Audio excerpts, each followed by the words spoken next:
नमस्कार। नमस्कार नमस्कार, आवाज आ रही है? आवाज आ रही है आपकी और बहुत ही बिल्कुल साफ ध्वनि। क्या बात है, क्या बात है, बहुत दिन बाद देखिए, मैं जो है आपसे प्रेरित होकर मूंछों के साथ जो है प्रयोग करने लगा हूं मैं भी। क्या हाँ? बात है, क्या बात है। निराला जी, बहुत बहुत स्वागत है। Buxar up to date news से हमारे मित्र का बहुत बहुत स्वागत है। सभी को नमस्कार।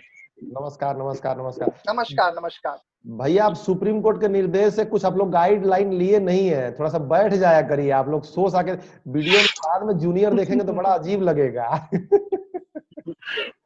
ये ये वीडियो आप बहुत दिन तक चलेगी। ये वीडियो रिकॉर्डेड है ना भाई साहब, कभी कभार चलिए तो बाद ठीक में बात। देखेंगे सूत के ये सब कौन काम कर रहे हैं, कौन सी मीटिंग चर्चा हो रही है। सूत करके काम करने का मतलब है कि आलसी हो जाना। हाँ। ठीक बात, प्रिंस बाबू, बिल्कुल बहुत ठीक बात। स्वागत है। प्रिंस बाबू का मुस्कुराता हुआ चेहरा दिख रहा है और वहीं पर नेटवर्क जाम हो गया लग रहा है। हाँ, नेटवर्क की समस्या तो कहीं ना कहीं रहती है। चंद्रकांत जी कहाँ हैं, दिख नहीं रहे हैं आप प्रभु? हाँ सर, दिख रहा है तो है सामने। बहुत बहुत स्वागत है मित्र नमस्कार साहब। नमस्कार। स्वागत है, सबको नमस्कार, सबको नमस्कार।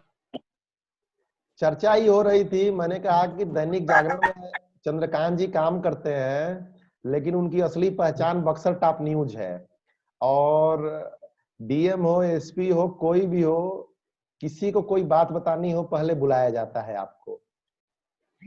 तो पिछले हफ्ते की चर्चा हो रही थी। बहुत बहुत स्वागत है, आपके अनुभव का लाभ हम सबको मिलता रहा है, आगे भी मिलेगा लोगों को।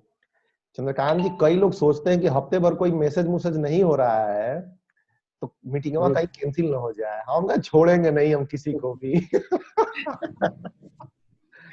हम भी आ जाते हैं। असल में हम लोग के यहाँ 10 बजे से मीटिंग होती है रोज जूम ऐप पे हाँ, जागरण की। आज 10:30 बजे से थी, 10:30 से 11, तो वही लेट हो गया वहां से निकलने में। ठीक ठीक ठीक ठीक ठीक। तो स्टार्ट करते हैं। लीगलिटी पे बड़ा प्रश्न उठता है और कई सारी चीजें जो हैं हम लोग देखते हैं कि देश भर से लोग बड़े कंफ्यूज होते हैं। बहुत सारी फेक न्यूज फैलाई जाती हैं कि प्रकाश जावड़ेकर जी ने ऐसा कह दिया, मोदी जी ने ऐसा कह दिया कि पोर्टल वालों को जेल में डाल दिया जाएगा। इस तरह की इतनी भयंकर भयंकर न्यूज जो है, फेक न्यूज। और गणेश जी, मैं आपको बताऊं कि उसकी हेडिंग में गलतियां होती हैं तो मैं समझ जाता हूँ किसी महान आत्मा का ये कलाकारी है। किसी महान आत्मा का। मतलब का, की, कु, इसमें स्पेलिंग में जहां की लिखना है वहां की लिखा रहता है, तो मैं समझ जाता हूँ कि ये वाकई प्रकाश जावड़ेकर जी ने कहा होगा ये। ठीक है। मेरा तो अपना मानना है कि जो भी महानुभाव किसी भी रूप का खबर लिखते हैं, बेशक दिन का एक ही खबर लिखें, हाँ लेकिन हाँ, उस खबर की पुष्टि होनी चाहिए। ठीक ठीक ठीक सूत्रों ठीक से ठीक महत्वपूर्ण जानकारी होनी चाहिए, तभी उसको हम पब्लिश करें तो ज्यादा बेहतर होगा। ठीक ठीक ठीक ठीक ठीक बात। तो इसीलिए स्टार्टिंग ये हो रही थी। तो इस पे आज का विषय है कि लीगलिटी क्या है न्यूज पोर्टल्स की, एडमिनिस्ट्रेशन से कैसे डील करें, किस प्रकार से रिलेशन बिल्डअप करें। गणेश जी ने बहुत सक्सेसफुल पत्रकारिता की है और आपका बहुत एक विशेषज्ञता रही है डीलिंग करने में। चंद्रकांत निराला जी है ही, बाकी मित्र हैं ही। तो जो विषय आता है कि लीगलिटी क्या है, हमारे राइट्स क्या है, इस चीज को लेके बड़ी विचित्र स्थिति उत्पन्न रहती है और पोर्टल वाले कंफ्यूज रहते हैं। क्योंकि पोर्टल एक नया माध्यम है तो कई पुराने पत्रकार लोग डराते भी हैं पोर्टल वालों को कि तुम फर्जी हो गए हो, तुम ये हो गए हो। और कई सरकारी अधिकारियों के मन में भी कंफ्यूजन रहती है इस चीज को लेके, भाई कौन आ गया, क्या आ गया। कई डीएम और एसपी लोगों से मेरी भी बात हुई है अलग अलग जिलों में, चंद्रकांत जी, और उनको खुद भी पता नहीं होता है कि किसके क्या राइट्स हैं। और एक कोटा में एक मामला आया था सामने कि वो डीएम ने आदेश निकाल दिया था, सोशल मीडिया वगैरह सब पे बैन, और पूरे पत्रकार लोग एकत्रित होके इस चीज को जो है इसका विरोध किया उन लोगों ने। तो कई अधिकारी भी बड़े कंफ्यूज रहते हैं कि भाई क्या, ऐसे किस तरीके से देखा जाए। कई पत्रकारों के बहकावे में आके वो कुछ डिसीजन ले लेते हैं।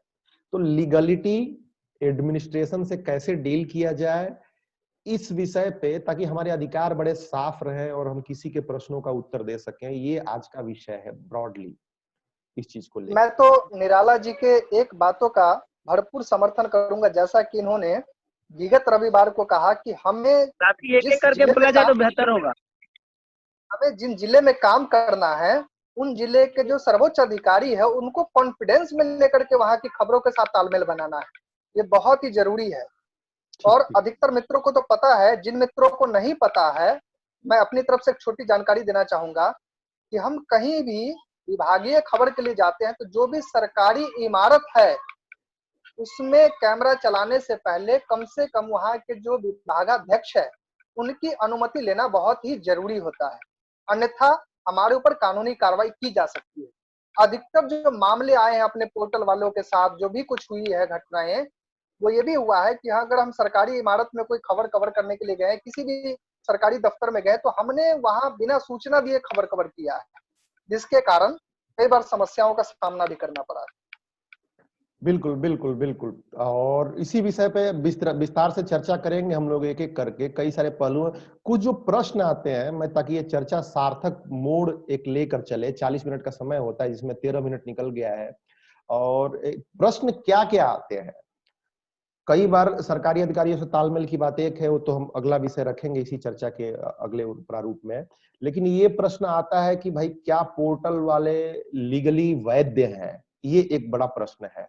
क्या चल सकता है कि नहीं चल सकता है? जैसे पत्रकारों का, मैगजीन का, अखबार का आरएनआई रजिस्ट्रेशन होता है, तो पोर्टल वालों का क्या है? ये पहला क्वेश्चन आता है जो सभी के दिमाग में है।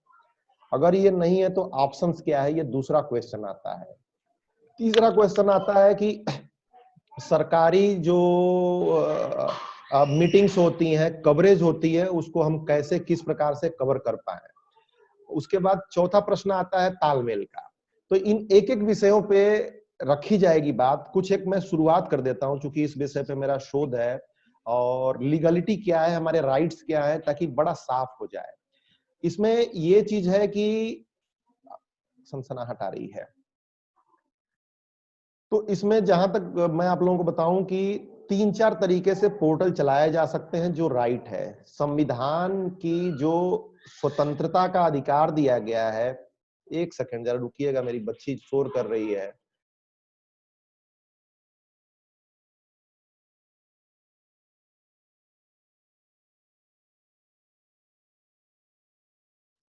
मैं माफी चाहूंगा, थोड़ा सा डिस्टरबेंस हो गया, घर में वर्क फ्रॉम होम में ये चीजें चलती हैं।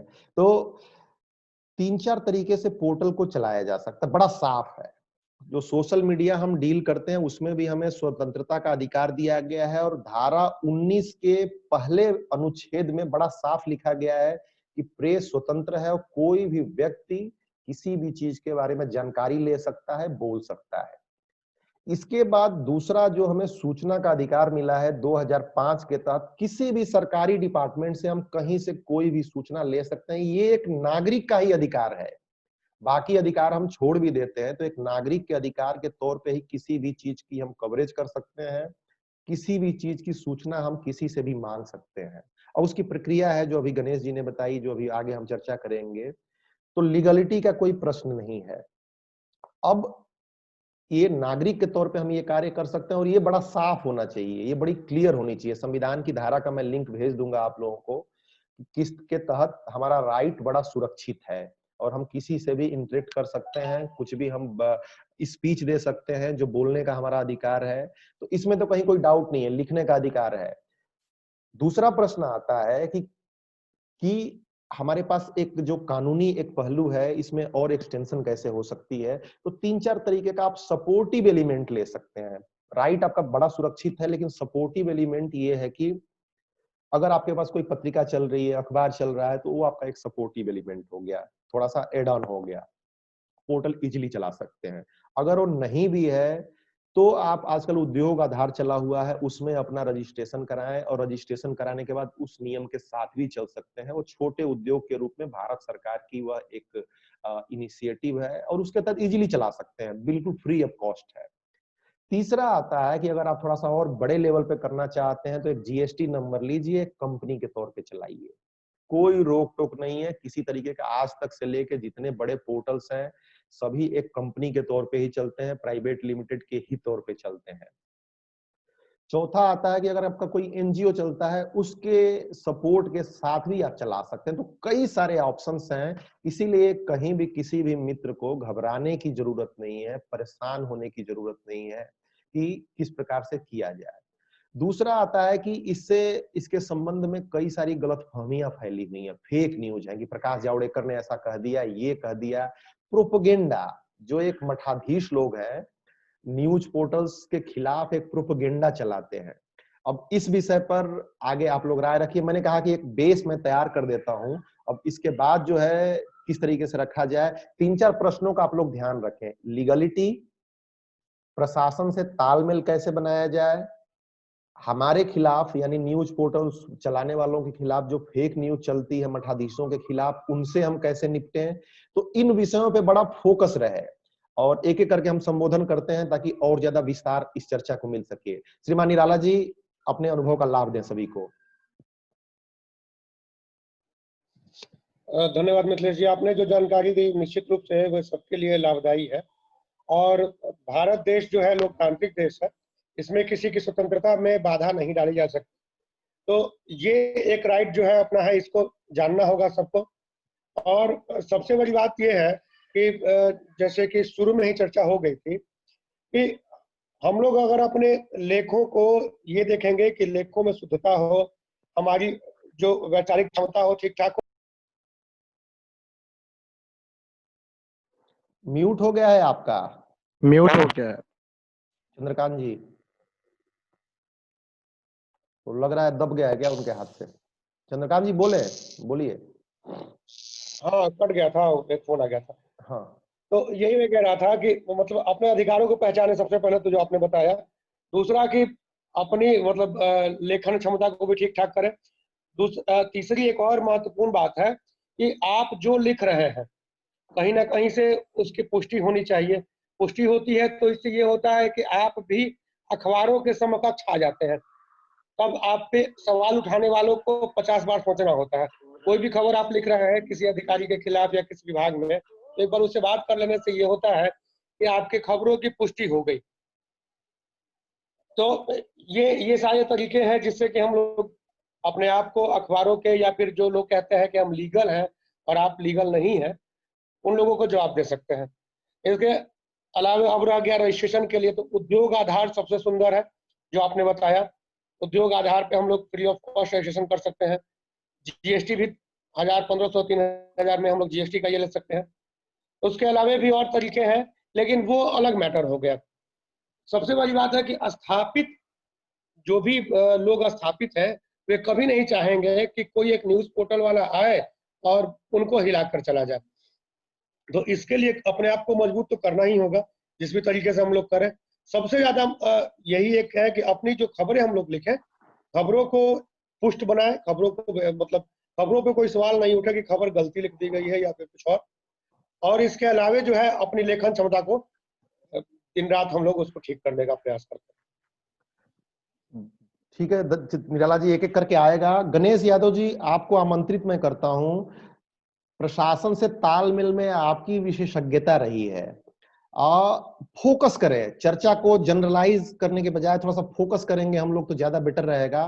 प्रशासन से तालमेल की बारीकियों को बताएं और एक आध उदाहरण भी समझाएं। कोई ऐसी केस स्टडी आई है या कोई चीज आई है, ताकि विस्तार से, गहनता से हम इस चीज को समझ सकें, लोग को लाभ मिल सके। गणेश यादव जी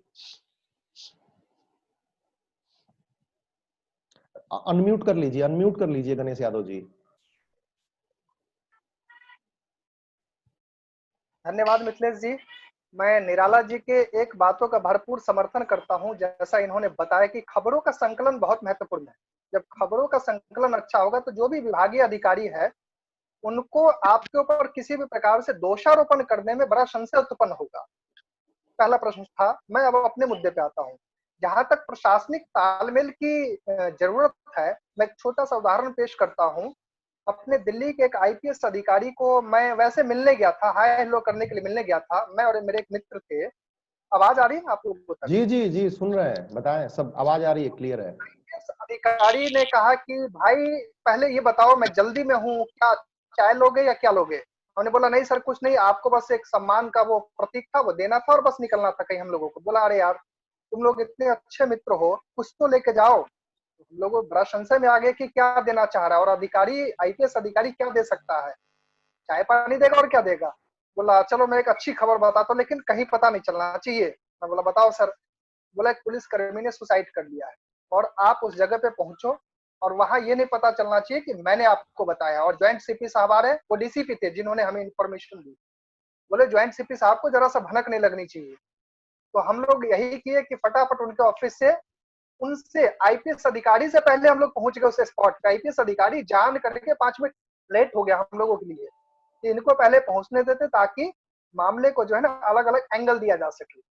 आईपीएस अधिकारी वो जो डीसीपी थे वहां जब पहुंचे, और जबकि डीसीपी को पहले पहुंचना चाहिए, डीसीपी से 1 मिनट पहले ज्वाइंट सीपी पहुंच गए। उस समय भी डीसीपी ने बहाना बना दिया, हम लोगों को मदद करने के लिए एक बहाना बना दिया कि सर वो रास्ते में थोड़ा सा ट्रैफिक जाम हो गया था।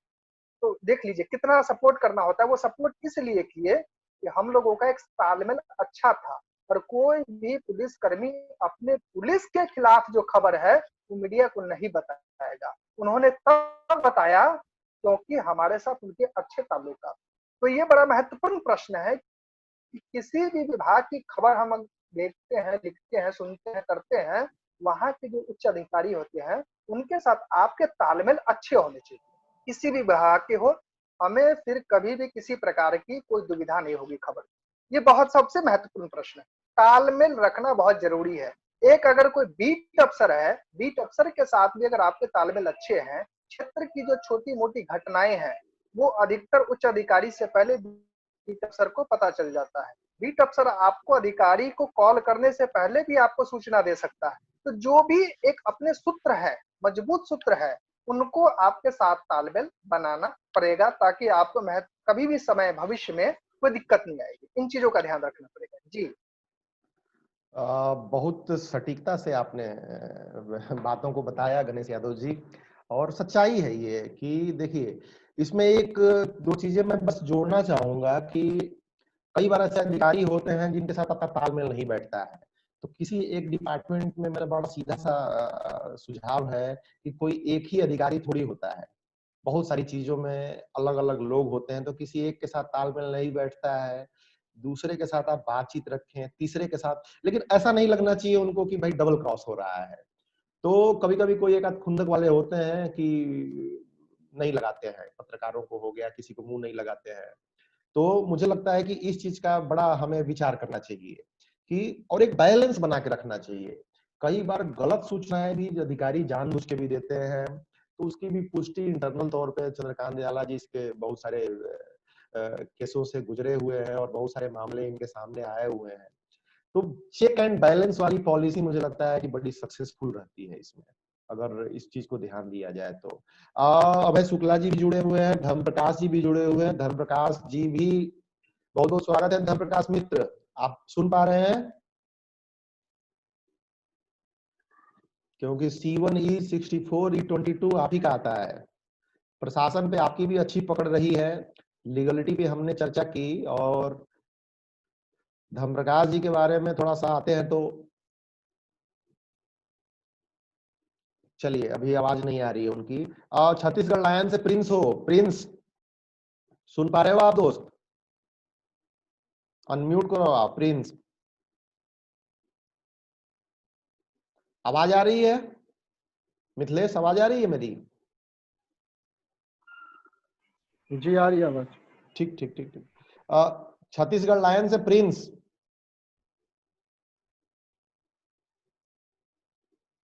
चलिए, अभी मित्र हैं अभय जी, आज जुड़े तो हैं लेकिन जो है मेरे ख्याल से सुन ही रहे हैं वो, और आज उनका आप स्वास्थ्य सभी बहुत उचित। भाई बहन मेरा तरफ से बहुत बहुत धन्यवाद।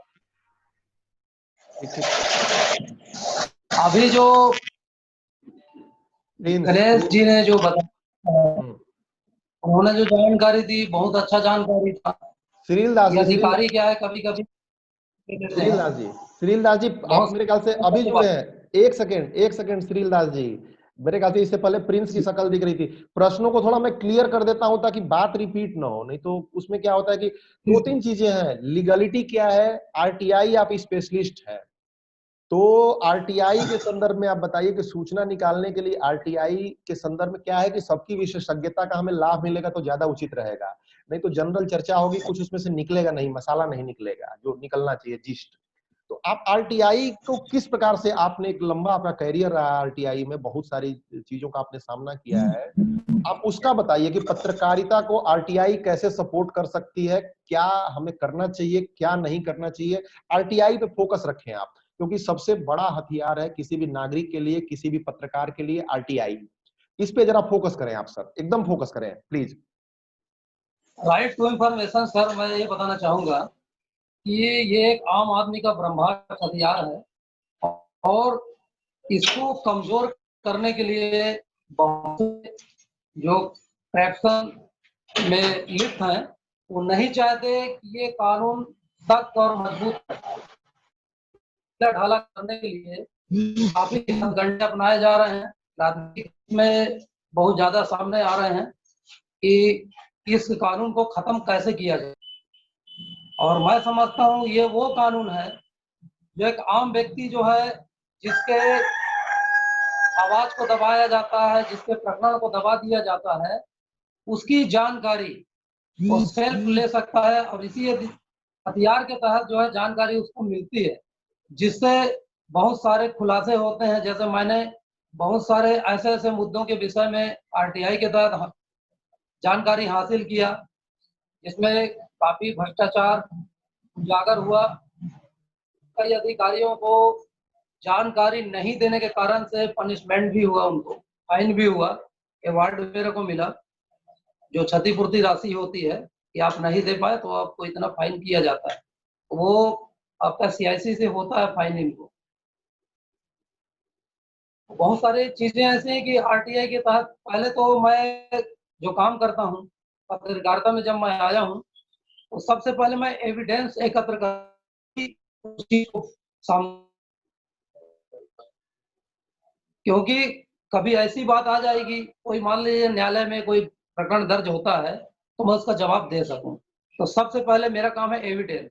अगर एविडेंस मेरे पास है तो मैं बिंदास उस चीज को समाचार के माध्यम से उजागर कर सकता हूँ।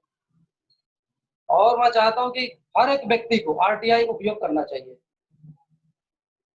ठीक, इसमें पत्रकारों को थोड़ी झिझक होती है क्या आरटीआई इस्तेमाल करने में? परेशानी क्या क्या आती है? पत्रकार क्यों नहीं इस्तेमाल करते हैं, या न्यूज पोर्टल वाले क्यों नहीं इस्तेमाल करते हैं आरटीआई का? कई बार आपने देखा होगा। कर सकते हैं। क्या होता है, कहीं कहीं पर दबाव आने लगता है कि यार आपने आरटीआई लगा दिया इस मामले में, डराने धमकाने। हाँ, तो उसमें क्या रहता है, कभी पुलिस का दबाव, कभी और किसी माध्यम से उसको या उसके परिवार के लोगों को डराना धमकाना चालू किया जाता है। मैं समझता हूँ डरने की कोई बात नहीं है, जो सत्य बात है उसको सामने लाना चाहिए और खुद सामने आना चाहिए ताकि सारी चीजों का खुलासा हो सके और अधिकारी भी समझ सके कि भाई ये व्यक्ति जो है एक जर्नलिस्ट भी है प्लस ये आरटीआई भी लगाता है। तो कुछ लोग क्या है, डर के मारे इसलिए नहीं लगा सकते हैं ऐसा कि विज्ञापन उनको नहीं मिलता। फिर अगर आरटीआई लगाना चालू करते हैं तो विज्ञापन नहीं मिलता, इसलिए वो बेचारे क्या है आरटीआई नहीं लगाते। जानते सब हैं लेकिन विज्ञापन नहीं मिलेगा तो उनको क्या है जो इनकम होता है वो मारा जाएगा, इस कारण से वो आरटीआई नहीं लगा। ठीक बात। मतलब इसका थोड़ा सा मैं इसको एक प्रैक्टिकल बात करूं तो, और जो मित्र है न्यूज पोर्टल चलाने वाले लोग, वो एक परिचय बनाने के लिए जिस डिपार्टमेंट से लगता है कि कहीं उनको ज्यादा एक रिस्पांस नहीं मिल रहा है, तो एक आध आरटीआई लगा सकते हैं। और आरटीआई लगाना बहुत आसान है, ऑनलाइन मैंने लगाई है। ऑनलाइन आप अकाउंट बनाएंगे और किसी भी डिपार्टमेंट में आप बैठे बिठाए अपने इंटरनेट से आरटीआई लगा सकते हैं, और वह डिपार्टमेंट बिल्कुल मजबूर हो जाएगा आपको जवाब देने के लिए। और उसके आधार पे आप एक नागरिक के तौर पे भी बात कर सकते हैं। ऑफलाइन आरटीआई कैसे लगती है? ऑफलाइन आपने लगाई होगी कई आरटीआई, श्रील दास जी। मैंने ऑफलाइन लगाया सर। कैसे लगती है, कैसे, और थोड़ा ये रिपीट कर दे। उसमें क्या आवेदन मैं खुद बनाता हूँ, कोई फॉर्म यूज नहीं करता। अच्छा, नहीं कैसे, एक सादे पेज पे एक एप्लीकेशन लिख दिया जो भी, और सादे उसके, पेज पे आप लिख सकते हैं। हाँ उसके बाद क्या सादे करते पेज हैं? पे ही आप लिखें, उसमें सादे पेज में आप आवेदन भरते हैं, इसमें कोई फॉर्म की जरूरत नहीं। और उसके टाइप बाद करके क्या? उसमें या हैंड राइटिंग जी नहीं, जैसे एप्लीकेशन लिख लिया उसके बाद कहाँ जाना है, कैसे जमा करना है, थोड़ी इस प्रक्रिया को बता दे ताकि और मित्रों को लाभ हो या ये जो वीडियो देखे उनको लाभ हो। पहली बात तो आप स्वयं जाकर के डिस्पैच में दे सकते हैं, रिसीव ले सकते हैं दे करके। डिस्पैच में जिस विभाग का आपको लगाना है, हर विभाग में जन सूचना अधिकारी, अपीलीय अधिकारी सरकार ने नियुक्त किया हुआ है। तो वहां पर में जब आप लगा देते हैं जा करके, उसकी पावती ले लीजिए। पावती लेने के बाद 30 डेज तक वेट करिए। 30 डेज अंडर वो देता है तो ठीक है, नहीं देता है तो बिल्कुल अपने दांव पे रहिए। जैसे 30 दिन होता नहीं होता है, 31 दिन में आप जो है फर्स्ट अपीलीय अधिकारी के पास अपील कर दीजिए। अपील में आपको 50 रुपए का शुल्क लगता है, आवेदन में 10 रुपए शुल्क लगता है। अपील में 50 रुपए का या स्टाम्प पेपर लगाइए या पोस्टल ऑर्डर लगाइए या 50 रुपए का चालान बैंक द्वारा कटा करके। हेड भी मैं बता देता हूँ, आपका स्टेट बैंक में आप चालान 4 पेज भरेंगे, उसमें लिख देंगे the right to information 2005 act 2005 उसमें कर देंगे और उसका हेड है 0070 का हेड जो है 0070 और अपना एड्रेस लिख देंगे, सिग्नेचर कर देंगे उसमें चारों पेज में और आप वहां जमा करेंगे। बैंक दे देगा अपील का, उसकी फोटो कॉपी करा लीजिए और उसकी ओरिजिनल कॉपी लगा करके फर्स्ट अपीलीय अधिकारी को कर दीजिए कि हमने इस स्थिति को इस संबंध में जानकारी मांगा था और श्रीमान जन सूचना अधिकारी के द्वारा जो है उपलब्ध नहीं कराया गया, समयावधि भी पार हो गई है, इस कारण से प्रथम अपील आपके समक्ष पेश किया जा रहा है। कृपया मांगी गई जानकारी निःशुल्क उपलब्ध कराए जाने की कृपा करें। अपील कर दिए यानी वो निःशुल्क देगा, उसमें शुल्क देने की जरूरत नहीं आपको। अगर वो भी नहीं देता था, उसको देखना है 45 डेज 45 दिन 45 दिन वेट करेंगे। अगर वो नहीं देता इस अवधि में, तब आप CIC को लिखेंगे, केंद्रीय सूचना आयुक्त को, मुख्य केंद्रीय सूचना आयुक्त को। तो उसमें तो अगर केंद्र का मामला है तो उसमें अपील शुल्क सेकंड में नहीं लगेगा, आपको कोई शुल्क नहीं लगेगा। और स्टेट गवर्नमेंट से अगर मांगना है तो 125 रुपए का शुल्क लगाना पड़ेगा। ठीक ठीक ठीक। उसमें बहुत तब जाकर के आपको वो कॉन्फ्रेंसिंग कराते हैं, उनको बुलाते हैं, फिर वो सामने सामने जब होता है तो ये कंप्रोमाइज भी करते हैं। अगर कुछ गड़बड़ किए हैं तो ये कंप्रोमाइज करते हैं कि भैया एक काम करिए। श्रीदास जी, थोड़ा सा रोकना चाहूंगा, 5-7 मिनट का समय है क्योंकि 40 मिनट में समाप्त हो जाएगा और RTI पे एक बहुत विस्तृत चर्चा रखेंगे और न्यूज पोर्टल एसोसिएशन के बाकी मित्र भी ये समझ लें कि इतनी विस्तृत ये चीज है कि RTI पे एक पूरा सेशन रखा जाएगा निराला जी। और अगर कोई पत्रकार, कोई न्यूज पोर्टल चलाने वाला मेरा मित्र अगर इसका इस्तेमाल करना नहीं जानता है तो पत्रकारिता नहीं जानता है, मेरा मतलब साफ मानना है। क्योंकि किसी भी चीज को सर गणेश जी बस 1 मिनट रोकोगे क्योंकि 4-5 मिनट टाइम है और धर्मप्रकाश जी को सुन लेते हैं। अभी इसने नोटिफिकेशन दे दिया जूम ने कि 5 मिनट में बंद हो जाएगा ये। धर्मप्रकाश जी का थोड़ा सा सुन लेते हैं, आपके बारे में सुनेंगे। इन सबका नंबर है और किसी से कोई भी व्यक्ति संपर्क करके और डिटेल ले सकता है। और RTI पे एक फुल सेशन रखेंगे गणेश जी। श्रील दास जी को 12-13 साल का बहुत विस्तृत अनुभव है। धर्मप्रकाश जी कहाँ गायब हो गए? भाई साहब आ रहे हैं जा रहे हैं, मैं उनको सुनना चाह रहा था सबको मित्रों के साथ। चलिए, नहीं है और कोई मित्र अगर कुछ कहना चाहे इस विषय पे जो आज का विषय है, क्योंकि 5-7 मिनट में बंद हो जाएगा ये Zoom application. Buxar up to date news में है, बाकी लोग हैं। मिथिलेश यादव, ऑनलाइन RTI कैसे पढ़ती है कैसे नहीं पढ़ती है, इसकी प्रक्रिया के बारे में थोड़ा सा जानकारी आप जुटा लीजिएगा और जुटा के फिर एक सेशन रखेंगे RTI पे विस्तार से। अगर धर्मप्रकाश जी नहीं है तो कोई और मित्र बोलना चाहे तो बोल सकते हैं ताकि सबको थोड़ा समय मिले। और कोई अपना हाथ रेज कर सकता है और अनम्यूट करके बोल सकता है। 2-4 मिनट का टाइम है। विमल जी, अभय जी तो आज नमस्ते नमस्ते कुछ कहना चाहते हैं आज इस विषय पे? नहीं, इस पे ज्यादा नॉलेज नहीं है हमको, आज सुनना ही था तो बहुत जानकारी मिली।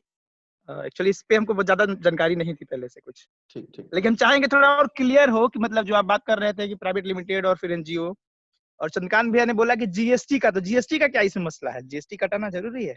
देखिए एक बार फिर मैं रिपीट कर देता हूँ, ये वीडियो देखेंगे तो और स्टार्टिंग से समझ में आ जाएगा आपको। फिर रिपीट कर देता हूँ। लीगलिटी के लिए 4 ऑप्शंस हैं।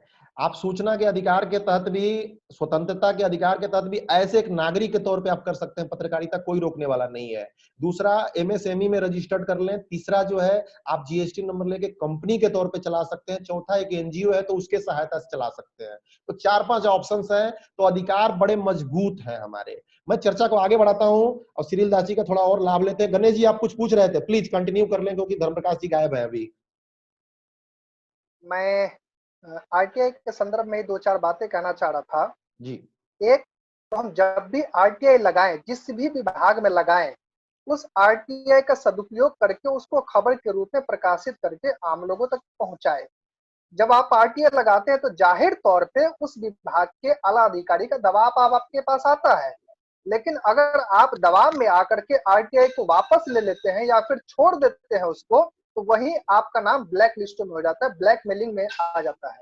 इन चीजों का हमें ध्यान रखना बहुत जरूरी है। या तो हम आरटीआई लगाएं तो उसको खबरों के रूप में आम लोगों तक पहुंचाएं, या फिर आरटीआई लगाए ही नहीं, ताकि अपनी जो एक प्रकाष्ठा है वो बनी रहे।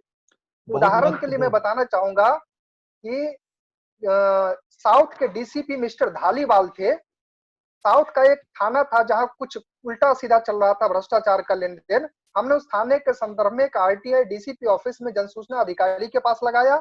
ये मामला डीसीपी के पास गया, डीसीपी का दबाव आया, छोड़ो यार, आप लोग तो जो कहोगे हम करने को तैयार हैं, आप लोगों को हम थोड़ा खुश कर देंगे, अपने डिवीजन का मामला छोड़ो, हटाओ। लेकिन हमने उनकी बात न सुना। हमने उनको, ऐसा नहीं कि नाराज हो गए उनसे, हम उनको सर सर करके बात भी करते, लेकिन उस खबर को हमने प्रकाशित किया और जो उनको विभागीय कार्रवाई होनी थी हुई। उसका ये नतीजा हुआ कि मिस्टर धालीवाल आज ज्वाइंट सीपी, शायद कहीं बाहर चल रहे हो, स्पेशल सीपी वगैरह बन गए हो, आज तक भूल नहीं पाए हैं, क्योंकि हम अपने कदम पे अडिग थे। तो हम जब आरटीआई लगाए तो उसको प्रकाशित भी करें, हम उनको गौण न करें, हम उनसे मैनेज न करें। जहां तक विज्ञापन का प्रश्न है कि अगर आरटीआई लगाते तो विज्ञापन रुक जाएगा, दो में से एक ही चीज हो सकता है, या तो आप आरटीआई लगाए ही नहीं या विज्ञापन लेना छोड़ दें। अगर आप विज्ञापन के संशय से आरटीआई छोड़ देंगे तो फिर काम नहीं हो पाएगा। ये मेरा अपना मानना है।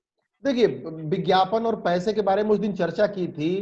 पैसा, अगर आप सोचते हैं, जो मेरा अनुभव रहा है कि कोई किसी की दया पे आपको मिल जाएगा पैसा, किसी सरकारी अधिकारी को खुश करके मिल जाएगा, तो ये बड़ी गलत धारणा है। ऐसा बिल्कुल संभव नहीं है। और जब आपका प्रभाव होगा तो पैसा भी उसके पीछे पीछे आता है। ये बड़ा मेरा साफ मानना है, किसी भी मित्र के साथ सबका अनुभव है। तो कोई विज्ञापन देगा, एक डिपार्टमेंट में गणेश जी 50 अधिकारी होते हैं, एक कम वक्त नाराज होगा तो दूसरा अधिकारी है, तीसरा अधिकारी है। एक डिपार्टमेंट कोई किसी का गुलाम नहीं होता है। कई बार जूनियर के साथ आपका संबंध होता है तो डिपार्टमेंट वाले भी खुश होते हैं, लेकिन डिपेंड करता है कि आप का तरीका क्या है। सबसे पहले शुरू करें। ऐसा नहीं है कि पहले ही बड़ी मछली पे हाथ डाल दें। छोटी मछली का शिकार करना नहीं आता है हमें, और एक ही बार शार्क के मुंह में हाथ डाल दें। तो थोड़ा 2-4-5 आरटीआई लगाएंगे तो उसकी टेक्निक हो जाएगी। और गणेश जी का पॉइंट बेहद महत्वपूर्ण है। जहां उनको भ्रम हुआ कि ये लड़का मैनेज हो सकता है, ये पत्रकार मैनेज हो सकता है, तो आप ये समझिए कि उल्टा दबाव आपके ऊपर आएगा। और उल्टा दबाव में कई बार लोगों के ऊपर केस तक रजिस्टर्ड हो जाते हैं ब्लैकमेलिंग के, और वहां फिर समस्या उत्पन्न हो जाती है। तो थोड़ा सा स्ट्रेंथन रहे, थोड़ा सा एक मजबूती के साथ रहे, ये सुझाव है मेरा। चंद्रकांत जी का वीडियो एक ही पोज में है, मुझे लग रहा है एक फोटो लगा के चले गए हैं क्या कहीं, वो बाथरूम में एक ही पोज में उनका वीडियो दिख रहा है, अब मुस्कुराते हुए। चंद्रकांत जी हैं ऑनलाइन भाई साहब? फोटो खींच के चले गए हैं भाई साहब चंद्रकांत जी? 2-3 मिनट बची हुई है, किसी को कुछ कहना है तो कह दे, क्योंकि ये जूम अपने आप बंद हो जाएगा। और जो है वो हमारी वीडियो की समाप्ति का होगा। 40 मिनट टाइम सब लोगों का ले रहे हैं। चंद्रकांत भाई हैं आप? सफाई कर रहे हैं घर का। चंद्रकांत जी। हाँ सर, मैं ये कह रहा हूँ कि जो 14 दिन हम लोगों को क्वारंटाइन में रखा गया था, इसके ऊपर आरटीआई मैं चाहता हूँ, एक मैं फॉर्मेट बना के आपको सेंड करता हूँ, आप वहां से पूछें। देखिए क्या है कि इतना बड़ा हथियार है ना, इतना। सिरिल दास जी, कोई भी बताइए, जैसे निराला जी हैं, हाँ, आप तो वहां से आपको थोड़ा सा आग लगनी चाहिए।